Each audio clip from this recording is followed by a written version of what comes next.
I just have him kind of match the different shapes from our shape sorter onto these laminated cards, just to like learn the names and recognition and everything like that. And then I have one that's colors, and then I also have ones that are letters of the alphabet for when he's a little bit older.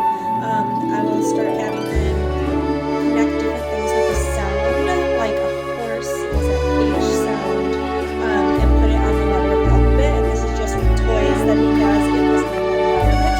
And then the other ones I have are different environments like the Arctic, the beach, the ocean, different like habitats that he's going to take little different puzzle animals. Also these animals, they're like little tiny figurines that he builds in different environments, and just kind of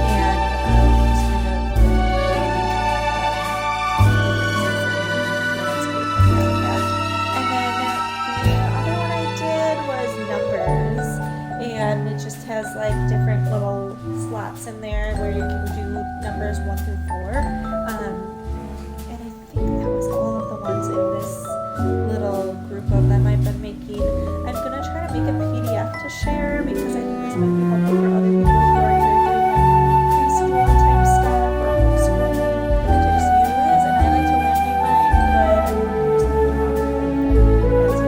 Oh, and I have 2 scavenger hunts in there. I made one that's an indoor and one that's an outdoor scavenger hunt. So the indoor one has like a stuffed animal, crayon, a block, just to be able to like see a picture of something, extrapolate what in their house could like fit that category, go find it and put it on there. And then the outdoor one has like a pine cone, a stick, a flower, a bug, and that one you can just like literally find it as you go on like a nature walk or like in your backyard.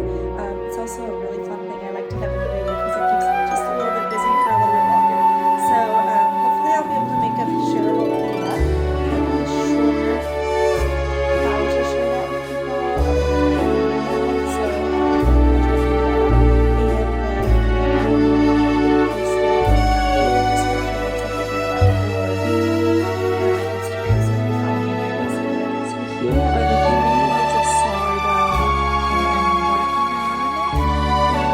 I'm getting some bubbles on the sides here, and a little bit of bubbles on top, but the poke test is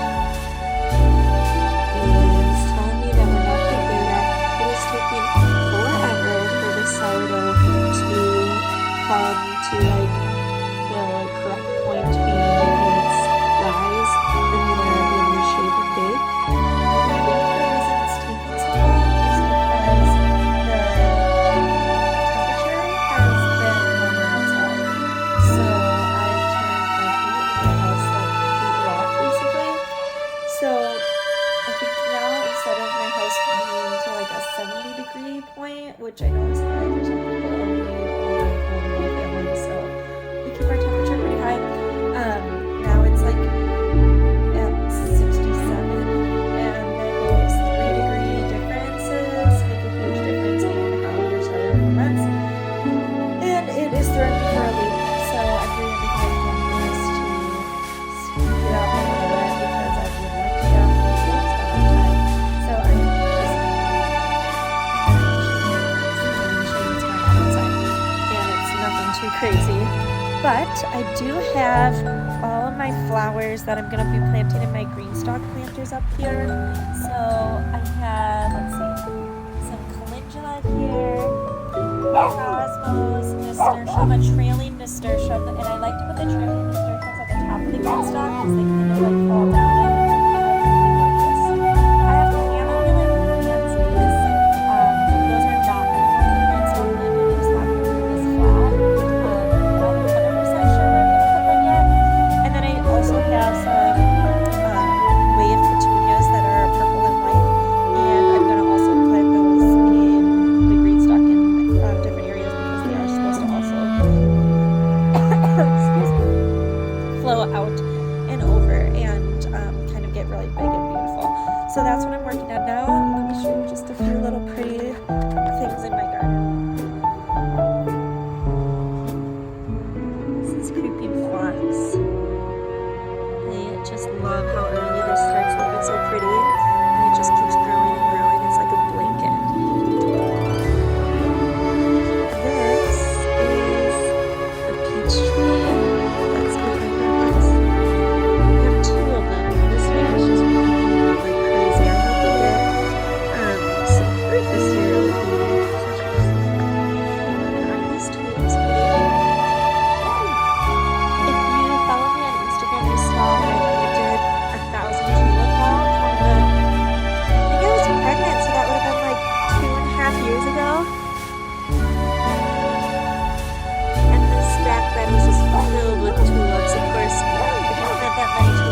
erratically placed throughout here.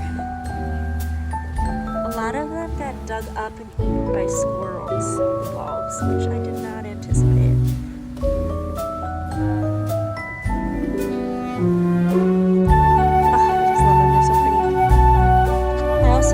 Banana plants outside. I love having these next to my patio table because it kind of like, I don't know, it makes me feel like I'm in the tropics.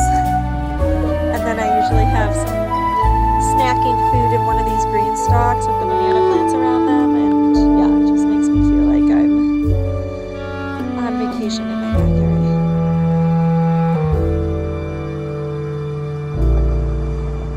So there's a few plants still left inside. My peppers and my cucumbers are still pretty small, so I'm leaving them inside till they're a little bit bigger. But they are growing, so here they are. But I do want to show you guys outside what I got going on out there because I did a lot of work outdoors. Let's go outside. One of the things I did outside was I found a guy who makes compost locally, and he loaded my truck bed for me with compost, so I was able to amend several of my garden beds. So I'll show you that. And then I also moved my little greenhouse outside. This is my third year using it. I got it from Aldi if I'm not mistaken. And I have all my peas in here. So nice in here because it's summer. These are all my herbs, and then I also have some petunias over here, which I'm going to be putting in, like I said, in my green stock. They're still down here. They could probably go out right now, but I just didn't put them up yet. And then these are my brassicas and a couple more tomatoes, but the brassicas aren't doing so hot, so like this cauliflower, I have no idea why this went to seed. It has not been, or at least flowering, it has not been hot enough for that to happen. So this is just strange. I don't know if it's because they're older seeds or what's up with that. If you know, let me know in the comments because I would love to learn. So one of the other cool things I just recently did is I planted wine camp mushrooms right here.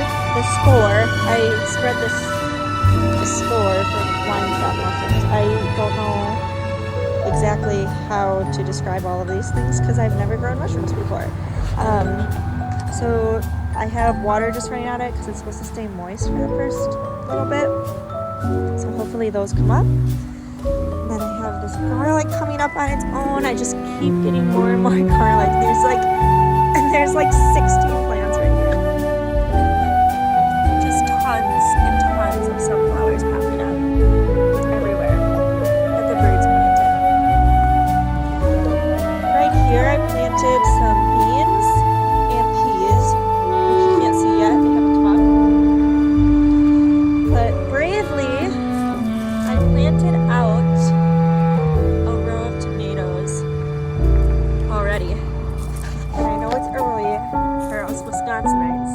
This isn't really a weed. I pulled them all out, but there's little pieces left. But the forecast looks like we should be good now. So I'm giving it a shot. You can let me know if you think I'm crazy. I see how many goes to plants. But I am just recklessly putting tomato plants out a little bit early in hopes that I can get a jump start on this year. I have plenty of extra, as you saw, so I'm not too concerned about not having enough tomato plants. I like to give tomato plants away every year because everybody likes to grow tomato plants. And then that gives me the opportunity to start something new and see.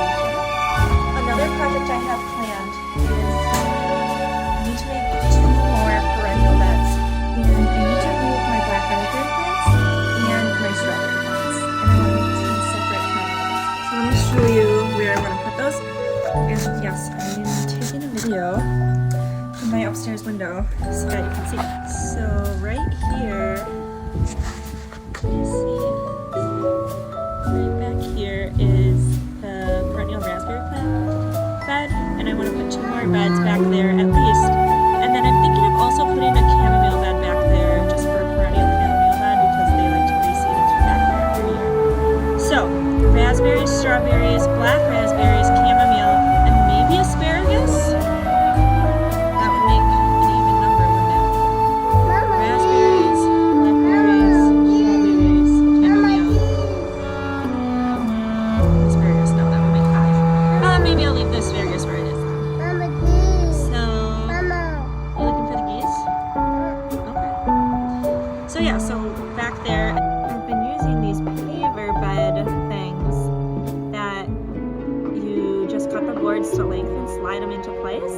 So I gotta go pick up some more of those today. They're fairly cheap. They're a little bit under $4 a paver.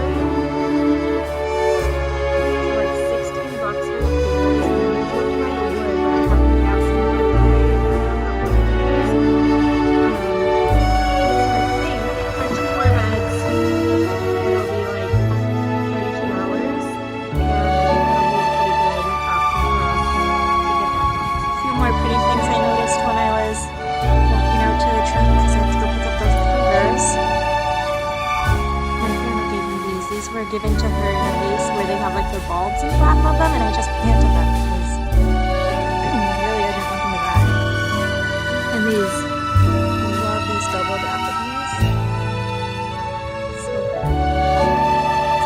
And then that one, when I planted those 1,000 bulbs, these are where some of them ended up as well.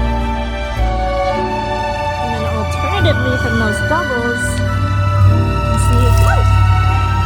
Just fell on my foot. You can see these minis. So cute! They're precious. I love these. Well guys, I was just editing this video. I was just finishing up and I realized I forgot to sign off. Okay, we'll get him in just a second. So I wanted to stop in and say thank you for watching and we'll see you next time.